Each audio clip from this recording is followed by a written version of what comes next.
Exodus chapter 10. Then the Lord said to Moses, Go to Pharaoh, for I have deliberately made his heart and the hearts of his servants stubborn, so that I may display these signs among them. This way, you can recount to your descendants and future generations the remarkable events I have orchestrated in Egypt, my signs that have taken place among them. This will help you understand that I am the Lord. So Moses and Aaron went to Pharaoh and declared, Thus says the Lord God of the Hebrews, How much longer will you resist humbling yourself before me?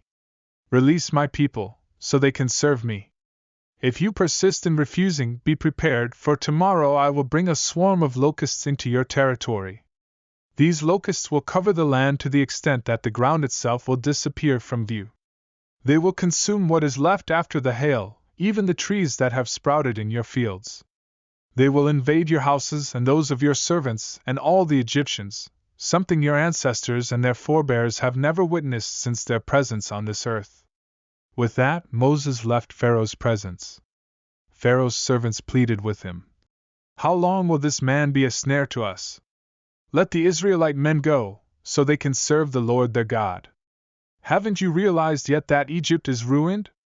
Moses and Aaron were summoned once again before Pharaoh, and he said to them, Go and serve the Lord your God. But tell me, who exactly is going?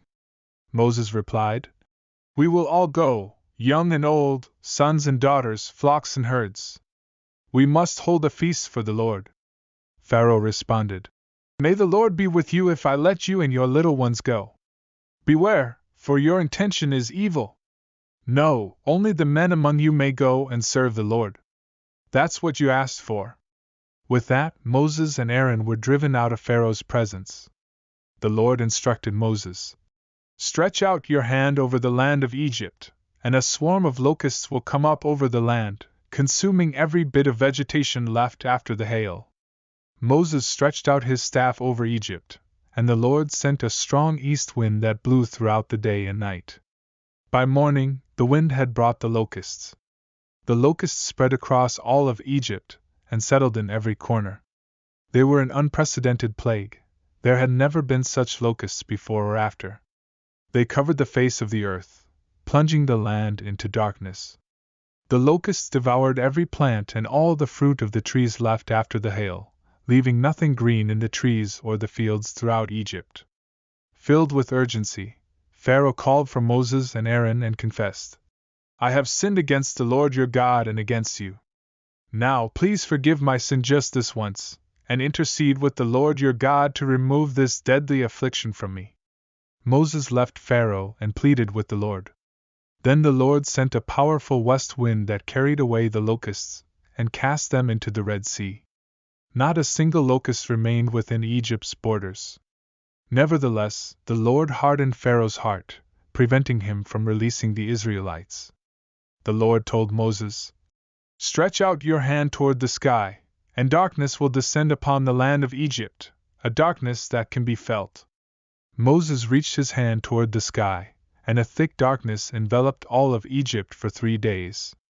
People could not see one another, nor did anyone venture from their place during this darkness. However, the Israelites enjoyed light in their dwellings.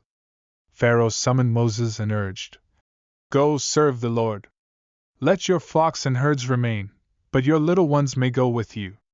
Moses responded, You must provide us with sacrifices and burnt offerings so that we may offer them to the Lord our God. Our livestock must also go with us, not a hoof will be left behind, for we need them to serve the Lord our God. We won't know what offerings to make until we arrive. Once again, the Lord hardened Pharaoh's heart, and he refused to release the Israelites. Pharaoh warned Moses, Leave my presence! Don't appear before me again, for the day you see my face you will die. Moses replied, You have spoken correctly. I will not see your face again.